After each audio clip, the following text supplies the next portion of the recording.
Hi guys, Adam McCubbin here. Super excited to share with you this episode today. I hope you get out as much information as I did doing this interview. A lot of preparation, effort, and work goes into each episode, so I'd really appreciate it if you'd hit the like button and subscribe to this episode.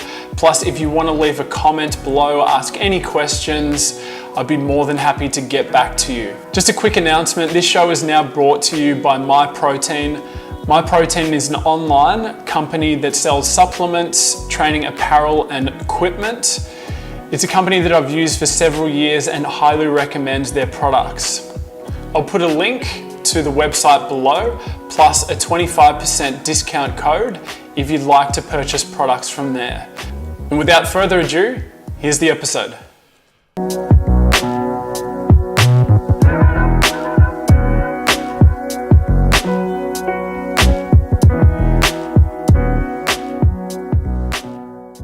Okay, today we have a part 2 with Tony. Tony was a guest on the podcast towards the end of last year.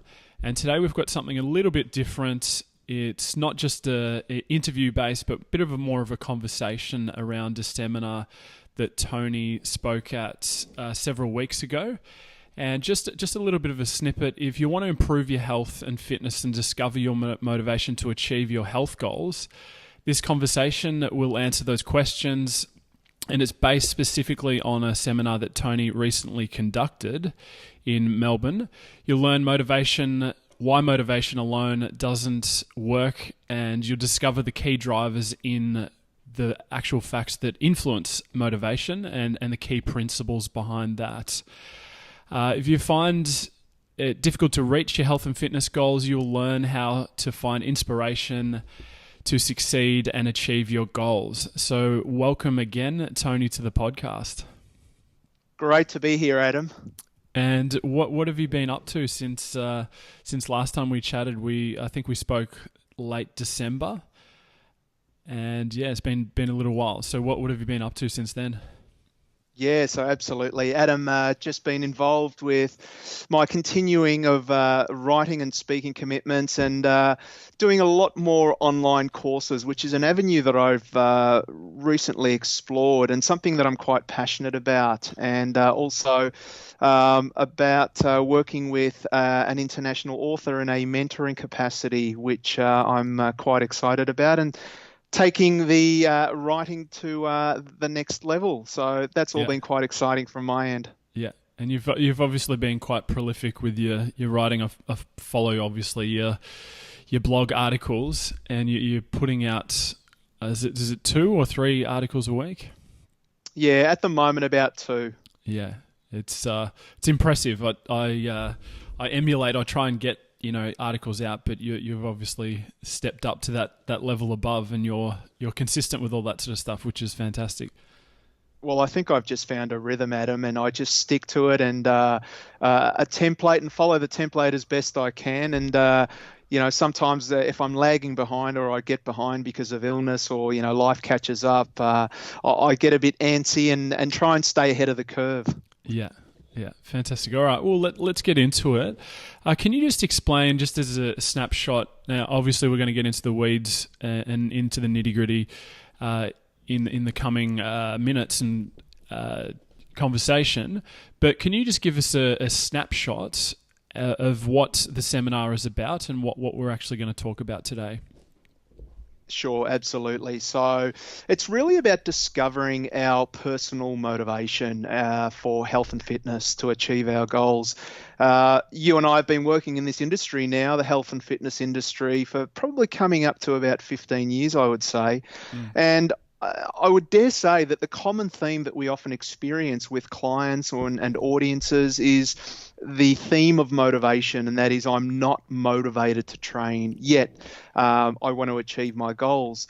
And so really this seminar was about looking at the intrinsic motivations versus the extrinsic motivations. Yep. And it's based around the model that Simon Sinek, the leadership development expert, talks about in the why model. So it's applying the why model to the health and fitness and how we can become more motivated by focusing on our intrinsic values.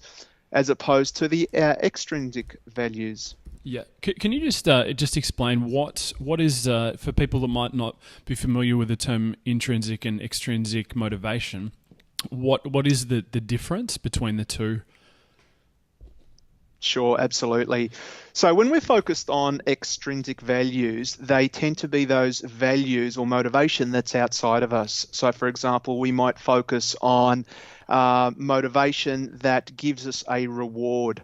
And the reward might be, well, I want to get fit and healthy or get a better body because I'm going to, an exotic island in 4 weeks' time. So we achieve that goal, yet it's not tied with our intrinsic value, which is the values or the motivations that drive us. And they might be values that are aligned with a deeper purpose. So, for example, it might be, well, I want to get fit and healthy because I have a history of disease or diabetes or some form of illness in my family, and it's really important for me to be fit and healthy all year round instead of just this 4 weeks when I'm on holiday. So one comes from within and one is driven by external means. Yeah, and obviously the focus of your work and your presentation is more based on tapping into the intrinsic motivators.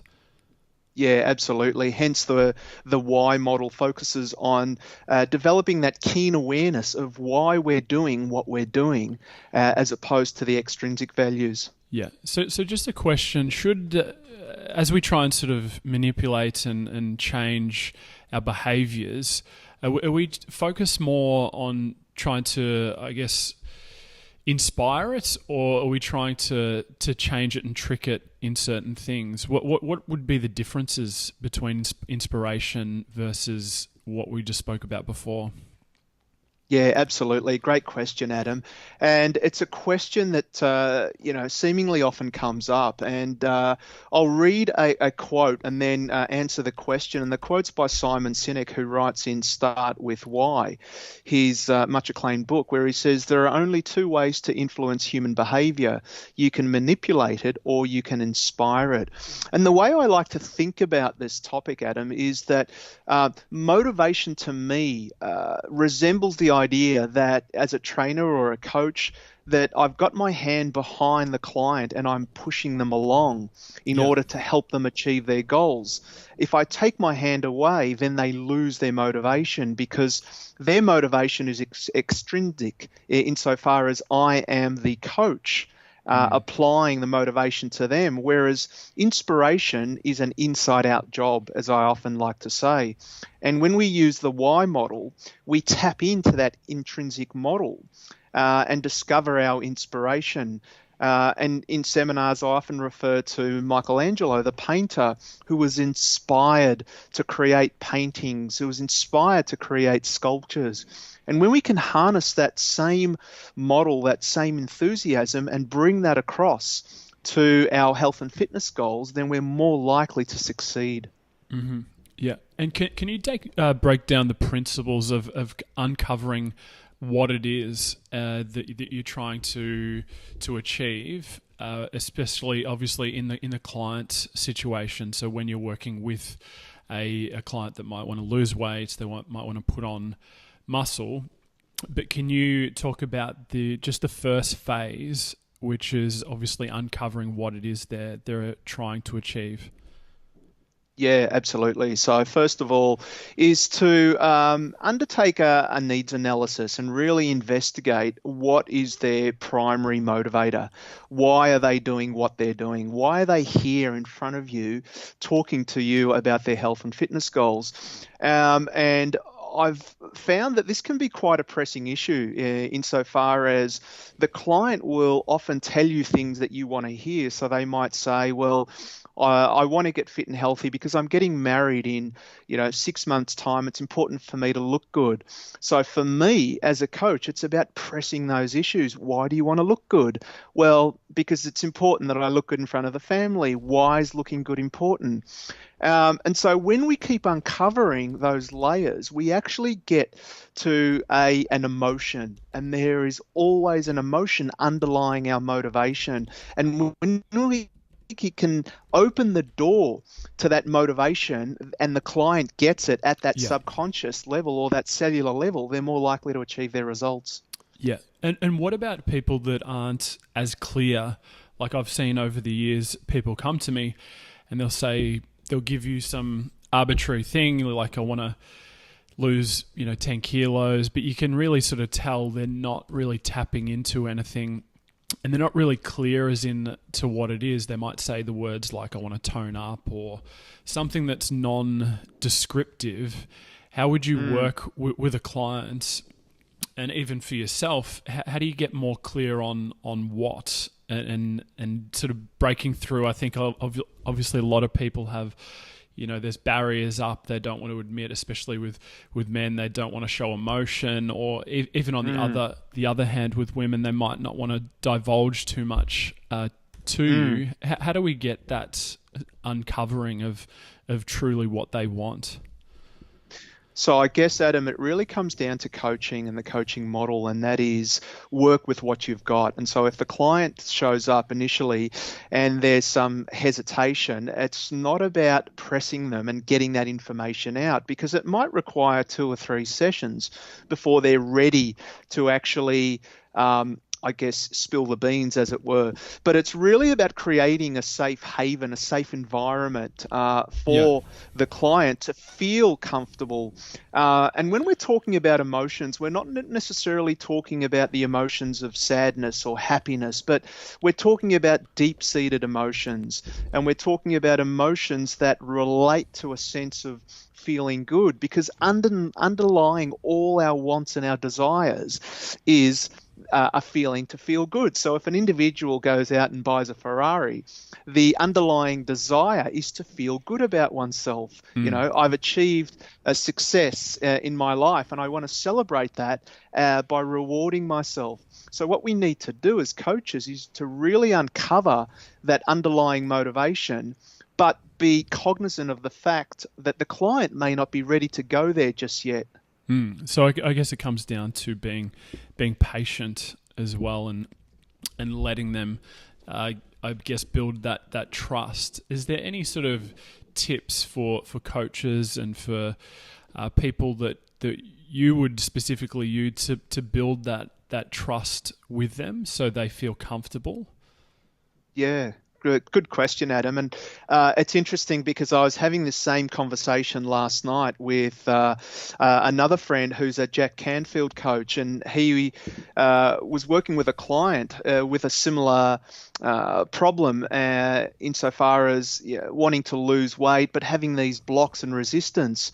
And there came a point, he was recounting the experience, where she stopped giving out information. And I said to him that perhaps she wasn't ready just yet. And I said to him, you've got to create a level of trust. And how we do that is by exposing ourselves, by being vulnerable and showing the client that it's okay, and we've been there, we've walked in your shoes before. So as a coach, I might relay similar experiences of clients who have been there, and this is the outcome that they experienced. Or I might tell them about my experiences so they can come to appreciate that it's a safe place for them to share their opinions or their backgrounds or any information, and that it'll be treated sacredly. Yeah. And I've found just with my own coaching with clients as well, is initially there might be that bit of a barrier up, and they might be a little bit defensive, and they might not be resistant to, say, taking a new supplement or trying to change their diet. But what I've found works with them is just giving them something really small, but something that's effective, that will give them a result and an early win. And then once they've had that early win and they come back and they're like, oh, Adam, that worked, then they're ready for me to give them that next little nugget. I think a lot of coaches make the mistake of, when they see their clients the first week or month or whatever it is, they just try and give them all the information, and all the information might be right, but I guess it comes down to the connection and having that trust and empathy that that you spoke about before. Now, just moving on to the how. So we just spoke about what. Why is this important? And what are the common mistakes that people place? I guess sometimes I've heard Tony Robbins talk about this before, and he emphasizes a lot on the what and the why, and he often says, don't worry too much on the how. The how will unfold once you get clear on your emotions and what you want. Could you just speak a little bit about that? Yeah, so it's really about understanding our primary motivators, our intrinsic values. So I've included 9 questions, which I understand that you'll include as show notes. And I really urge your listeners to get on board and answer those questions, because once you get clear on those questions, or the answers rather, then it'll give you a better estimation on how to actually approach the hows. And as Tony Robbins says, they will take care of themselves, because a path or a door suddenly opens itself to you once you are clear on why you are doing what you are doing. And just to quote again Simon Sinek, he uses this great model in one of his TED speeches, and I've adapted it slightly. And he says, for example, if a car manufacturer is selling a car, he might say, hey, we make this great car. Do you want to buy one? So that is the what. The what is the car. And in their marketing, they'll say, do you want to buy one? So a manufacturer who focuses on the what and the how might say, we manufacture cars using the finest quality steel. Do you want to buy one? Yeah. So again, they're using both the what and the how model.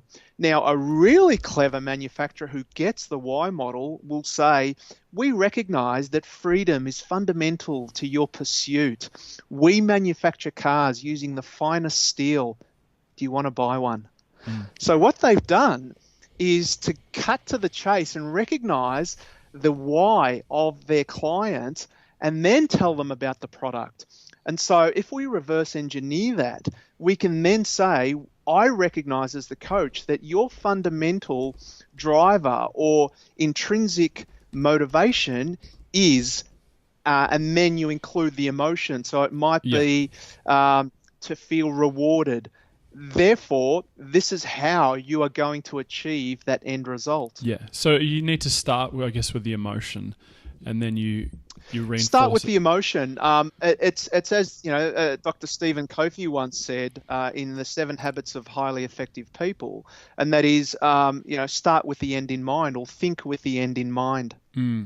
It's interesting because a lot of times I think you will attest to this. Like you'll see a new client, or someone will come and they'll be getting shown through a studio or through a gym, or even just talking about supplements. They're very focused on, what this does. Like, is this the latest research? And they get caught up in that, but they don't actually dig deep on the emotional side, which you're speaking about now, and why it's so important. Have you found that yourself? Yeah, my word. And I think people often get caught up on these external factors, and it's driven into us, Adam, isn't it? Through society, through marketing, through social media. We're constantly told, both men and women, that, in order to achieve health and well-being, you need to look a certain part. And so we focus on our aesthetics. And I often say to clients, focusing on your aesthetics is like having this beautiful home, and then you walk through the front door and then fall through the floorboards. We need a foundation and a structure.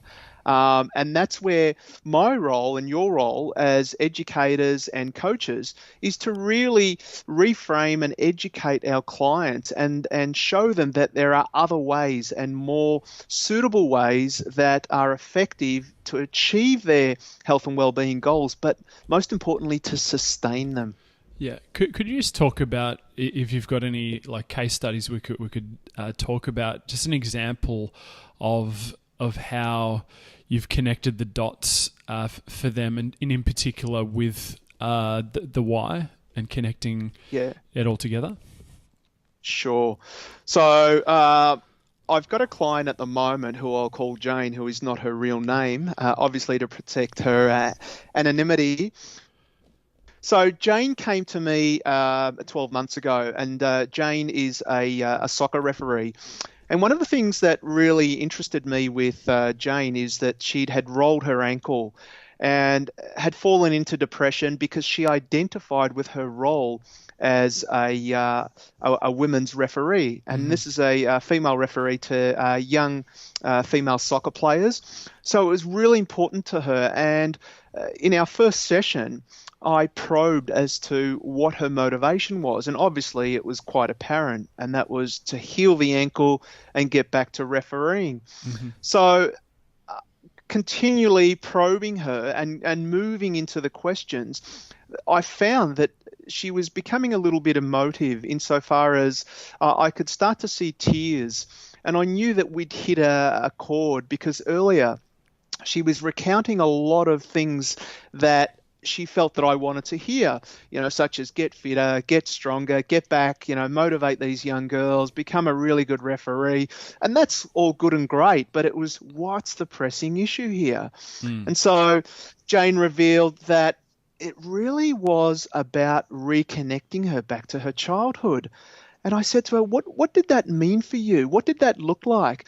And she recounted an experience when she was young where her father would take her to soccer games and she could actually recall the smell of the grass and how the afternoon felt and holding her father's hand. And every time she was out there on the field refereeing, that brought her back to her connection to her father. So it was the love of the game. And that word, if we had to sum it up, was love. So using that as a model, not only did Jane achieve her ambitions, but she made it back to refereeing at a senior level, but also rehabilitated her ankle and also learned a great deal about nutrition, lifestyle, and all these other factors in her life. So for her, it was an incredible journey into herself and really learning more about herself. Yeah, that's a good example. Now, just picking up on one of the things you said about before, and you said she was able to recall the smell of the cut grass. And I think it's important. I've heard it talked about before, but I'm not sure where I've actually read it or heard it, but how it's important to involve all of our senses in these types of things, especially with trying to get emotion and emotive behaviours, and particularly linking it back to why she's doing that. Can you just talk about that, just the senses and why it's important? Yeah, so again, many different teachers and models talk about this, and whether it be Tony Robbins with NPL, but the whole idea centers on, the type of learners that we are, whether we're auditory learners, kinesthetic, or visual learners, and it's identifying how the client learns. For example, Jane is very much a visual and a kinesthetic learner, and I could see that when she's training that I often need to demonstrate the exercise, whereas other people are not so much, they might be more auditory learners. So what we need to do as coaches, and again, you've probably seen this with the clients that you train, that one could be an auditory learner and another's a kinesthetic, yet they both achieve the same results. But we need to be mindful of what their learning style is and really tap into that and feed that. Yeah, and I guess it comes down to you need to identify what type of learner and what's going to speak to them, and that's why obviously generic advice often it might work for 70% of the people you speak to, but for the other 30% it might not. What sort of things do you look for when you're seeing someone, or even when you're presenting, to know how you are to speak and to communicate, to change, to get your message more effectively to that person? So do you mean in the context of the client? Yeah, Yeah, just to identify, because I think a lot of coaches, but also people in business would listen to this podcast, and I think it's a good skill to have, to be able to pick up how people like to receive information. You spoke about that she was more of a kinesthetic learner and a visual, as opposed to the other modalities of learning. Sure. So I guess what I do, Adam, is that after I've conducted a needs analysis, and that's really a formality, as you know, it's really getting their history, but also listening and looking at body language. And body language is something that I've grown a really great understanding of in recent years, but also working with kinesiologists, because I appreciate the whole role of the body is the subconscious mind, and it relays messages.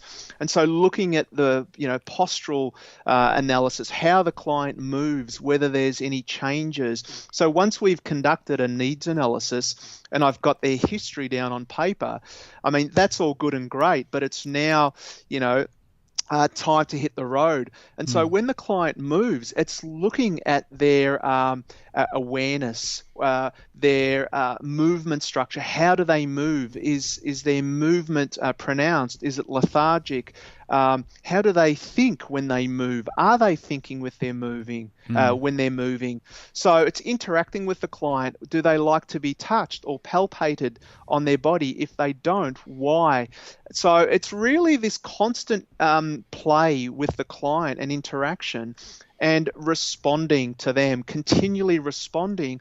And not only making mental notes, but going away and making notes on paper and recording what the client likes and what they don't like, and then delivering results or information based on what's coming up in the session. Yeah, and I guess that it's hard to answer that one, because it comes down to your experience as a coach and intuition a lot of times. So you're not. It's hard to give advice to say, but I guess just summarizing what you're saying, correct me if I'm wrong, it's you need to pick up on the energy that person is presenting to, whether it's you're speaking to them or you're interacting or you're touching them. You've got to sort of look what's in front of you and then talk to that.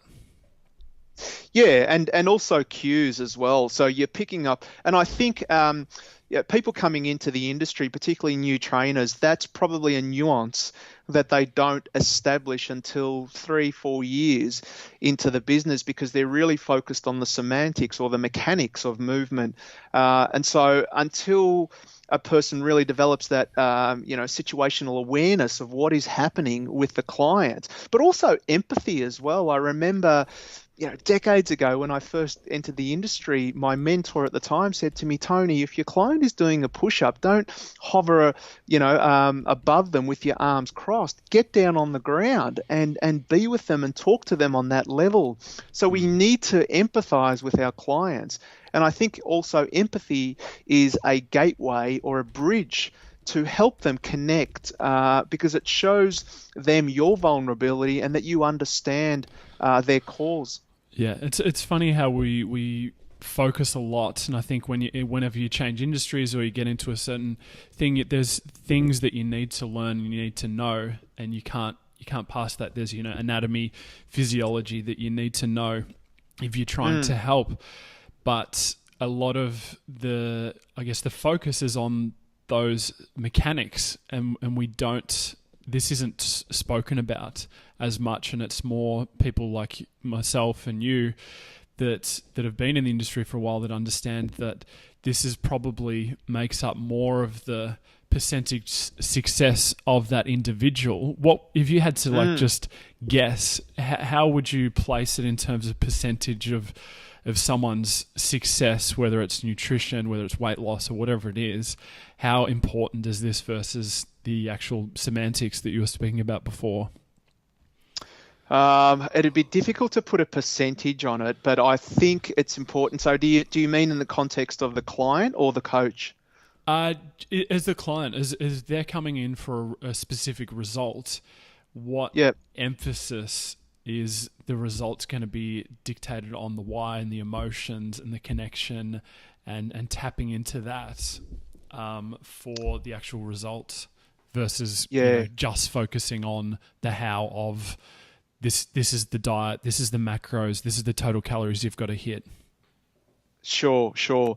I guess whilst all that's important, whether it's a 50-50, I'm not quite sure, and I've never probably given it enough thought, but I would say that's all good and well. And, there's that often repeated quote that says, 80 or 90% of your results happen in the kitchen. And so that basically says that if you focus enough on your nutrition, then your results will actually, come to bear fruit. But it doesn't say much for the 20% or the 10%, which is, contributed towards exercise.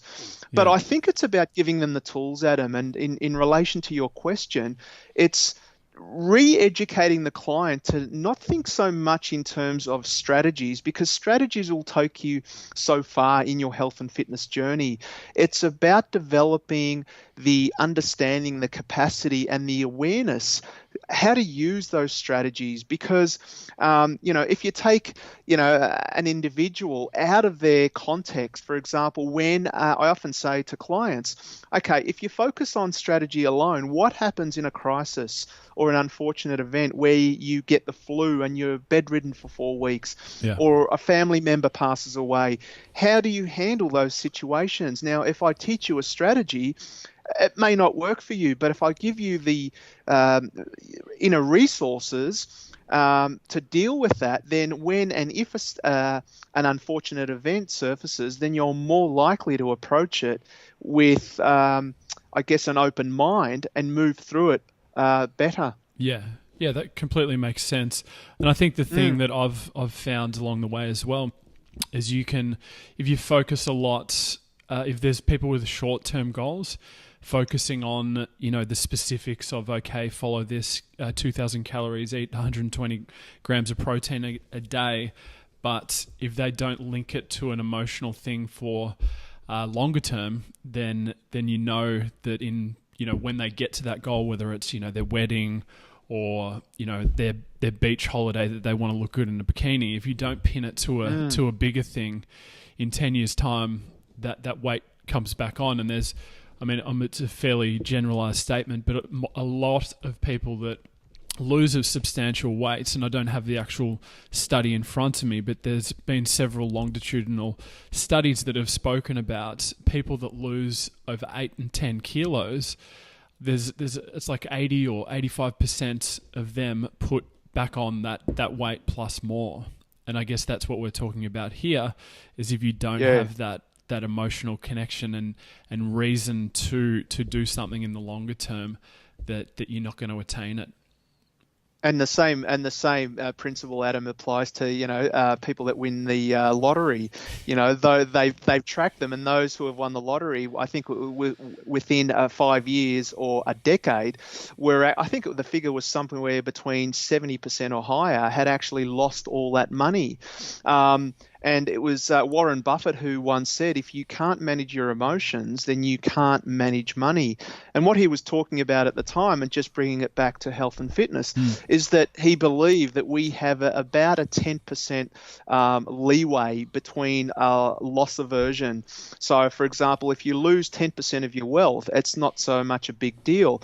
But if you lose 50% of your wealth, then it's actually a big deal. So he teaches people, or guides people about the concept of emotion. And that's why I think emotions are really important, because what my interest is in, Adam, is about longevity, and not just longevity in terms of mortality, but longevity in terms of sustaining our health and fitness goals.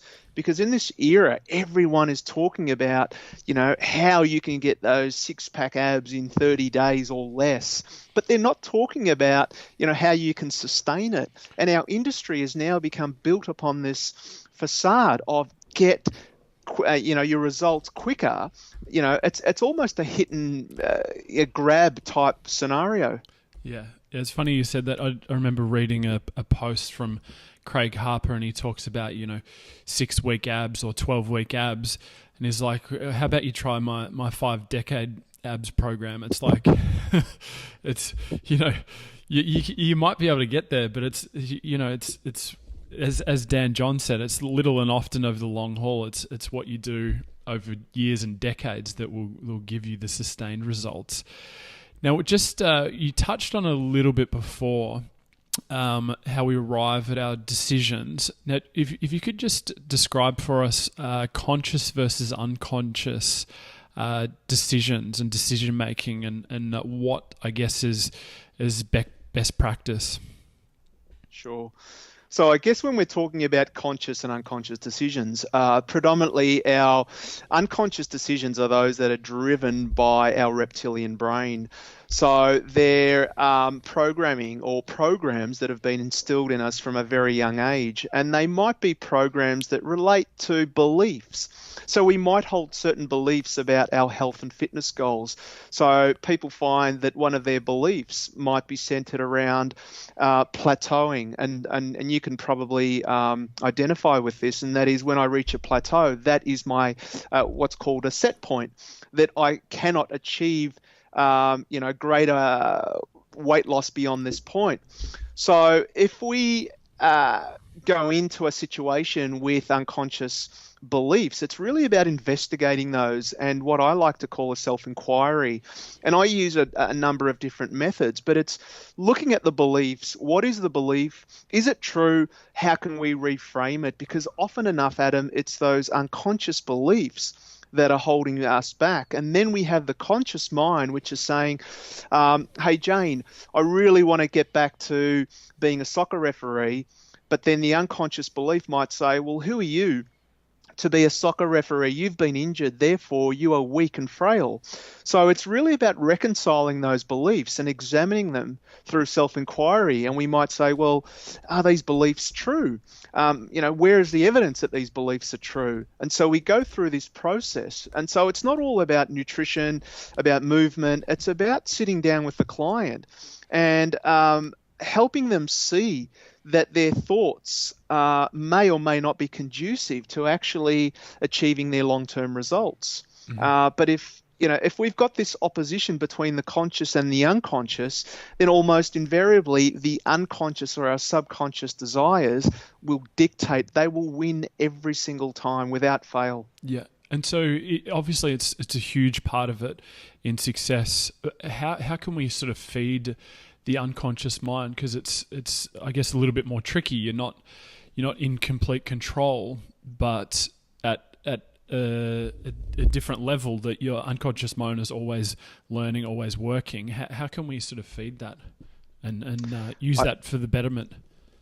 Yeah, good question, Adam. Now, whether it was Jung or Freud once said, we need to make conscious the unconscious. And so what we need to do is to bring out what is, deep within our unconscious mind. And, many of the listeners have probably seen the model of the iceberg. 90% of the mind sits below the surface, and we're not actually aware of what is taking place. And so effectively what we're doing is sabotaging our efforts by allowing our subconscious desires to prevail.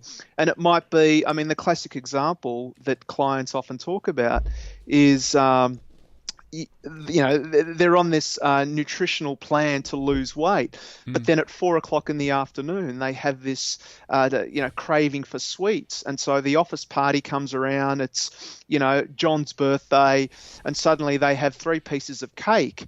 And then an hours later, they're feeling guilty about it. And so they often ask me, what's happened in that scenario? And I'll say, well, your subconscious desires have prevailed for obvious reasons. And the obvious reasons are, survival of the fittest. And if we can understand that and actually move into the body and recognize the emotions first, and that's why I'm a big proponent about emotions, because I really feel that when we connect with ourselves, Adam, then we get a profound understanding of who we are, why we're doing what we're doing, and then we can actually overcome those unconscious desires. So it means moving into the body and understanding where is that emotion in the body and what is it actually asking of me. And when we can sit with the emotion, and by that I mean sit with the emotion really means about, instead of it being a fleeting emotion, And there's a neuroscientist, Jill Bolte-Taylor, who says that it takes an emotion 2.5 minutes to move through the nervous system. So if we can sit with the emotion and feel it, be aware of it, then next time it's not going to be so fleeting, and we're not going to dive into that chocolate cake, but recognize where, again, as Freud or Jung said, make conscious the unconscious. Yeah. So we're recognizing it and seeing it for what it is. Yeah, that's a great answer. Now, just obviously, a lot of your work is based on the work of Simon Sinek. Could you just break down? We've spoken about it before, the golden circle, and could you just explain what that is to our listeners? Sure. So again, I'm of the understanding that these will all be available to the listener as show notes. Yeah. So if you've got a circle with 3 rings within the circle, you've got the why in the middle, and then going out of that circle, you've then got the how, and then you've got the what. So if we look at those in the context of the golden circle, what we're essentially dealing with is the what is knowing what to do. So you know that you need to exercise and eat well. That is the what. The how is, okay, how am I going to achieve that? And that is, well, it might be resistance training, it might be cardio, it might be eating organic foods and avoiding junk foods. But then we get to the what, which is the central component and the core of the golden circle model. And that is, what is your cause? What is your purpose or belief? Why are these important to you? And how are we going to actually get you there? Because if we focus on the how and the what, we're not answering the question. We're skirting around the question, and we're more likely to relapse and put on weight again and not sustain our health and fitness over the long term, as opposed to when we go deep and answer the why question. Yeah. And I guess for the visual type of visual learners, the golden circle would be a great way to understand this concept, because you can actually get a visual of the actual topics that we're speaking about now. Yeah, so in terms of the why and the how component, Simon talks about it being a limbic brain phenomenon. So the point of reference there is that they are our emotions.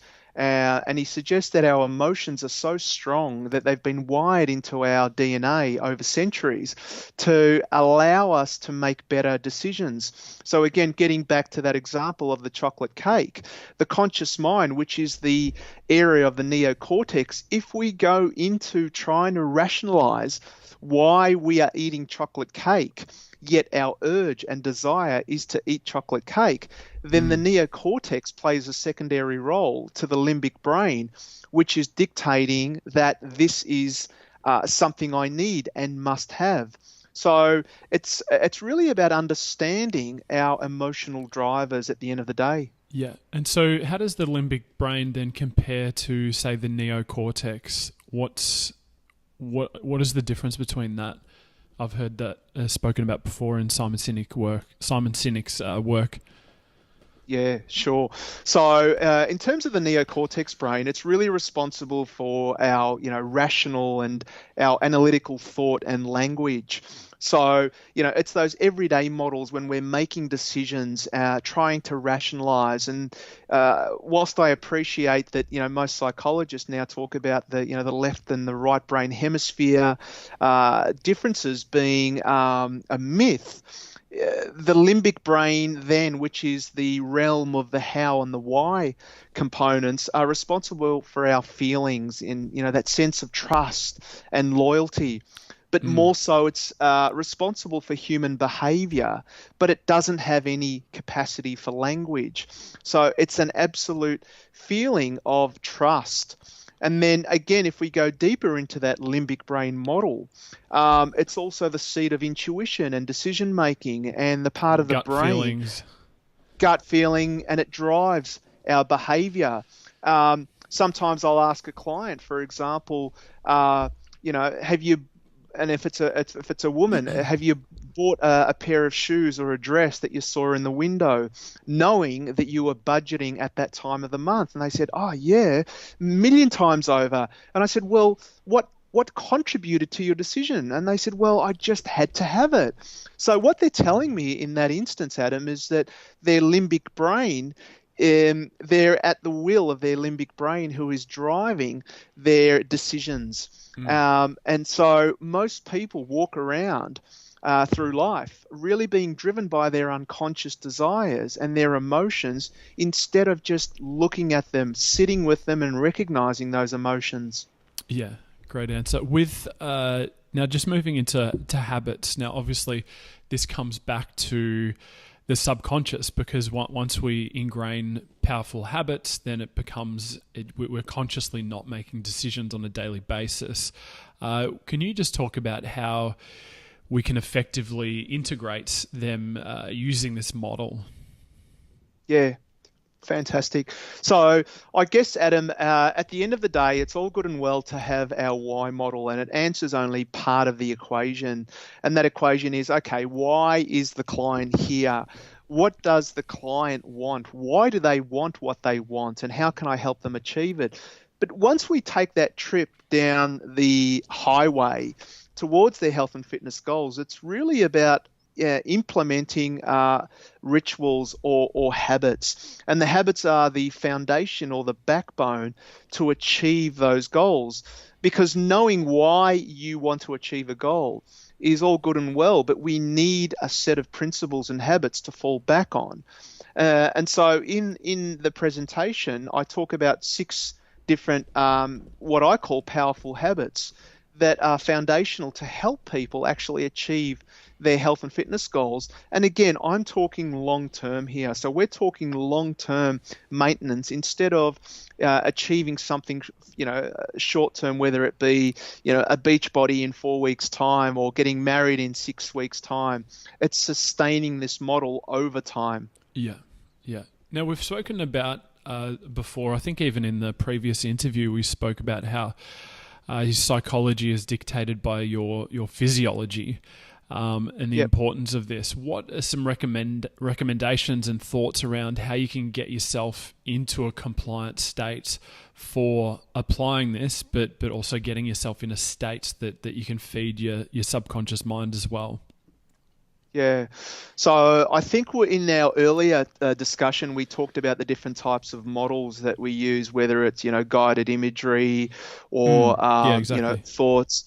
Yeah. So really, in that situation, it'll really depend on the client, but I often use different mechanisms or different, methods with the client. One of my favorites is, the simplest things, Adam. It's just like meditation, sitting down in silence and starting as little as 5 minutes a day and working up to that, because in meditation, we come to appreciate the thoughts. And meditation also opens the door to mindfulness. So mindfulness then becomes a really great foothold into understanding our emotions, because if we're not mindful and if we're not aware, then we can't notice the perpetrations that are actually happening in our body, because our body, as Candace Pert, the late pharmacologist, once said, is the subconscious mind. So it's really understanding what is happening at the cellular level and how can I understand that communication between mind and body and mind. And she believed that not only does the mind govern the body, but in reverse. So the body also governs the mind. Yeah, and I've found before as well with clients that may not be as receptive to the word meditation. A lot of people conjures up, whether it's spiritual or religious things. I always open with those people and I'll say to them, we're just doing breathing drills. And, breathing drills essentially is a form of meditation, and it increases obviously parasympathetic tone, but then it taps into what I spoke about before, is you give them an early win. And what we also spoke about is awareness. It gives them awareness of their body. But also, have you found that with your clients and people that you've coached before, how once they get into exercise, that they become more receptive to learning as well. Yeah, my word, they become more receptive to other avenues, and and it becomes about potential.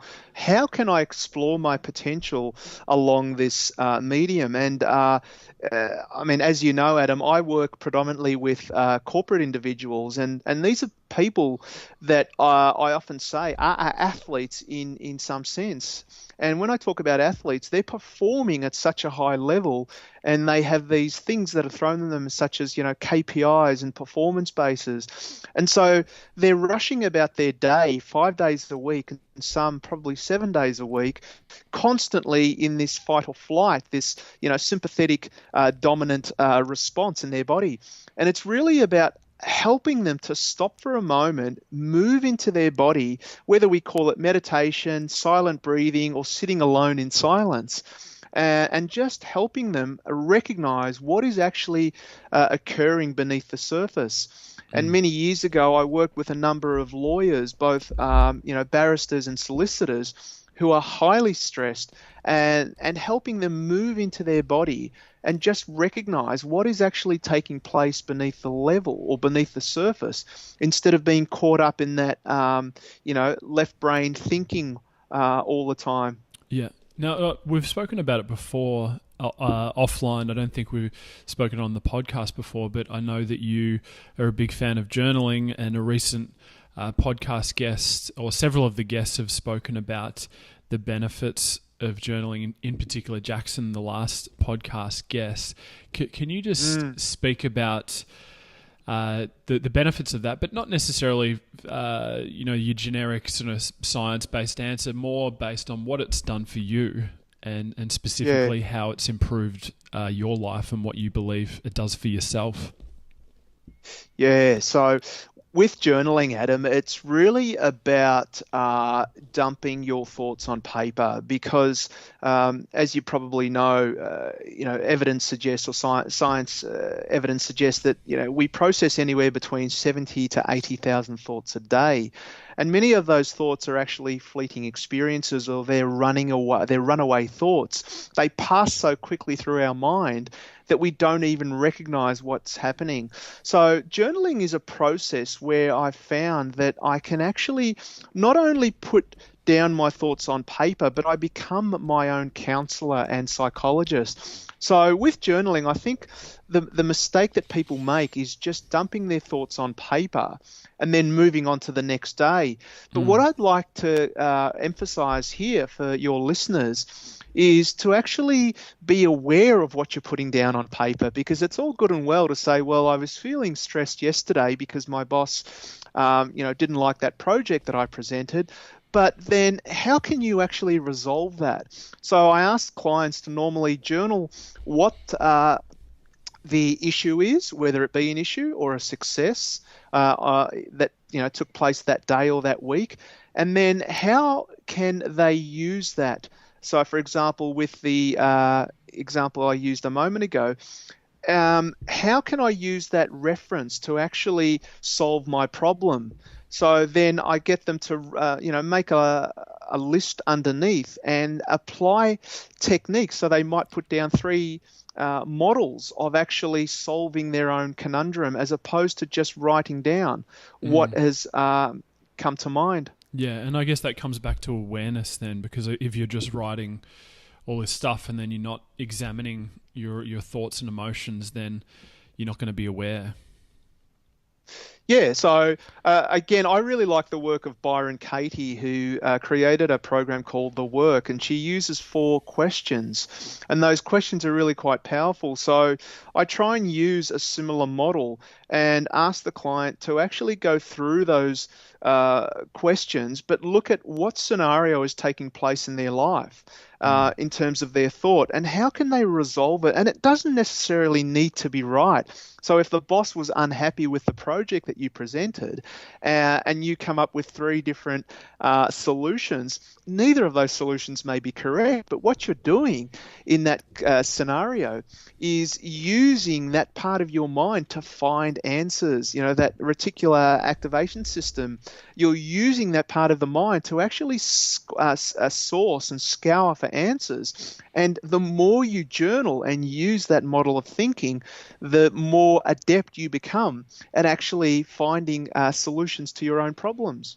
Yeah, awesome. What specifically, how would you suggest people, take away information for today? If someone said, okay, I want to start journaling, would you suggest them to do it in the morning, do it at night, do it on their computer, or write it in handwriting, or what? How would you address that or start that with someone?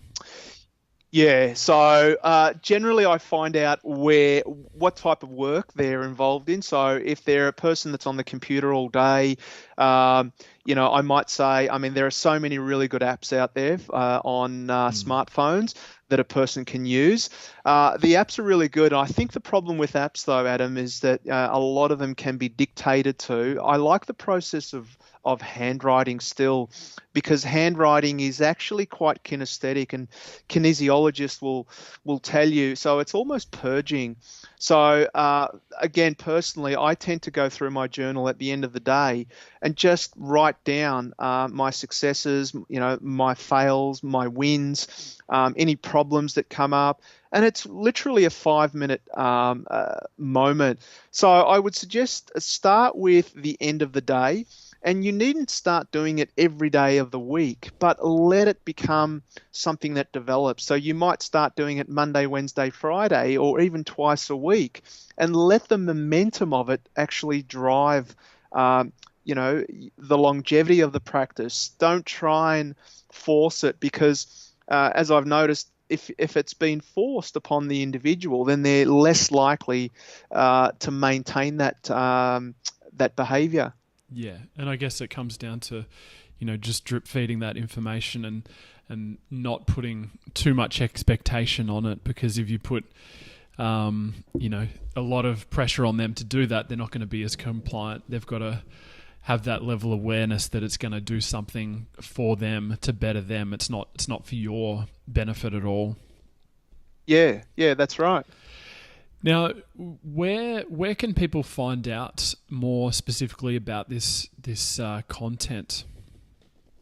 Sure. So I've put up the entire seminar itself on my website, which is Tony Fahkry, so TonyFahkry.com. So they can view the entire presentation on there as well. So all the slide notes are on there as well, but also on my website, I've got a number of resources, both videos and articles. And I also write 2 articles every week. So there's a lot of content there. And if your listeners, if there's something that's specific they're looking for, they can go to the bottom of the website and type in the search engine there, or on the right-hand sidebar where there's a tag cloud that has different topics as well. Yeah, and specifically if they wanted to ask you a question or something related to this podcast, would that be best practiced through Twitter or email or what? Yeah, absolutely. So I'm on Twitter, Facebook, Instagram, or they can go through my website as well on the contact page. They can ask me questions there. Whatever medium they're on, I'm on all those mediums as well. So open to any questions, comments, suggestions, feedbacks. Yeah, awesome. And also just outside of your own work as well, what if someone was interested, like I'm interested in this area, are there specific resources that you've found has been beneficial, obviously stuff that you've learnt from as well? So I guess through my experience, it's been through, constant learning, whether it be through books, courses, but also mentors. I think that's really been instrumental as well, just working with different types of mentors over the years who are both skilled, as clinical psychologists as well. So that's really been helpful for my learning as well, but just practicing and working with the client. So I guess exposing oneself to different types of learning modules has been, my experience as well. And specific books on this topic? I guess the the types of books that I really liked are those ones that I spoke about earlier, which is Candace Pert. So Candace Pert wrote a book called Molecules of Emotion, which is a fantastic book about the mind-body connection. And she discovered the different opiate receptors in the brain and the role of serotonin in the gut, as the feel-good hormone. So she's done a lot of work in that area. And so that's always a really good beginning point. And then just investigating any books that are related to, emotional freedom. I know there's a lot of work being done in the area of EFT, emotional freedom technique. The work of Byron Katie, who I talked about earlier. Yeah. Byron Katie's quite renowned for her self-inquiry program, which uses the 4 questions of self-inquiry, self-investigation, and that's something that I quite enjoy using frequently with clients. Yeah, and there's obviously Simon Sinek as well. His famous book, Start With Why, which a lot of the concepts we spoke about before, and he's got a TED Talk, which is probably one of the most popular TED Talks out there. So Simon Sinek's a great source. Yeah, and he puts out a lot of content online as well. I follow him on across all his platforms, and he's always got resources he's putting out.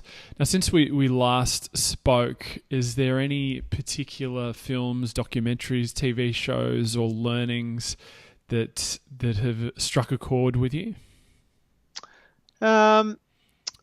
There hasn't been anything recently that has caught my attention. I guess sometimes I process so much information that it sort of goes through the Viewmaster lens and then it disappears. But if there's anything that comes up, I'll definitely email it to you so you can add it in the show notes. Yeah, awesome. And what's in store for the next 6 to 12 months for you?